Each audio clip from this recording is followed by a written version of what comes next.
বলে যে তোর বাবারা কি বলছে তুই কি খেয়াল করেছিস? এলাকার নাম পাগলা। এই পাগলার উপর দিয়েও আমাকে যেতে হয়, কারণ আমারও শ্বশুরবাড়ি সিলেটে। সুতরাং পাগলা থেকে সবাই সাবধান থাকবেন, এটাই আমি কামনা করি। আমরা নামের কাঙ্গাল নই, আমরা কামের কাঙ্গাল। কামটাই দেখতে চাই। নাম নিয়ে শেষ কথা বলে আমি বিদায় নেই।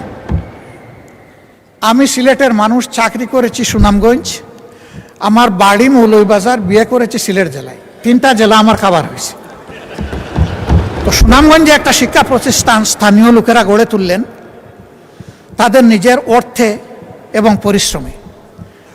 ভালো মানসম্মত একটা কলেজ, কিন্তু এমপিওভুক্ত হয় না।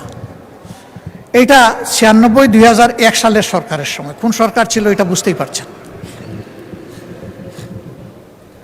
তো মন্ত্রী মহোদয় এলাকার যিনি ছিলেন, তার একজন ঘনিষ্ঠ লোককে এলাকার লোকেরা ধরলো যে আমাদের এইটা একটু আপনি করে দেন। সে যখন গিয়ে বলল, তো উনি বললো ঠিক আছে করে দিব, এখানে আমার নাম থাকবে কিনা।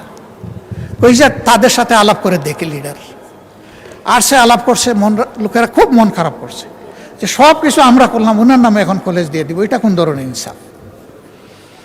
তো তারা মন খারাপ করে পাকিস্তান আমলের এক সরপঞ্চের কাছে গেছে।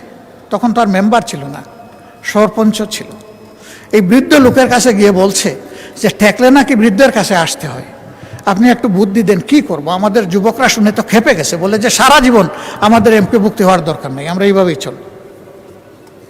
তো উনি বলে অসুবিধা নাই, ওই লোকটাকে দাওয়াত দাও যাকে তোমরা মাঝখানে ধরেছ, তার সাথে আমিও একটু বসতে চাই, তোমরাও থাকবা। তো ওই লোককে নিয়ে বসে বলছে যে ঠিক আছে মন্ত্রী মহোদয়, এত বড় একটা কাজ করে দিবেন, আর তিনি আশা করেছেন তার নামটা থাকুক, এরকম একটা সমন্বয় হতে পারে যে তারও নাম থাকবে, এলাকারও নাম থাকবে। তো যদি এটা তিনি মানেন তাহলে একটা সমাধানে আমরা যেতে পারি। সে খুশি হয়ে গেছে যে প্রস্তাবে তো অর্ধেক মিলল। সে গিয়া যখন মন্ত্রীকে বলছে, মন্ত্রী তার গাড়ে ঠাস করে একটা চপ বসাই দিচ্ছে। সে তো অবাক হয়ে গেল যে ভালো একটা প্রস্তাব নিয়ে আসলাম, উনি আমারে চোট দিলেন কেন? বলে যে তোর বাবারা কি বলছে তুই কি খেয়াল করেছিস? এলাকার নাম পাগলা। এখন যদি এলাকার নামের আগে আমার নাম হয় তাইলে অমুক পাগলা, আর যদি পরে হয় তাইলে পাগলা অমুক। যা কিছুই লাগবে না, ওরা তোরে জুতার বাড়ি দিয়েছে, আমি এর বিনিময়ে এমপিওভুক্ত করে দেব। আমি অনুরোধ করব আমরা যেন নামের পিছনে না দৌড়াই, আমরা যেন কাম নিয়ে পড়ে থাকি। ধন্যবাদ মাননীয় স্পিকার। এই পাগলার উপর দিয়েও আমাকে যেতে হয়, কারণ আমারও শ্বশুরবাড়ি সিলেটে। সুতরাং পাগলা থেকে সবাই সাবধান থাকবেন, এটাই আমি কামনা করি।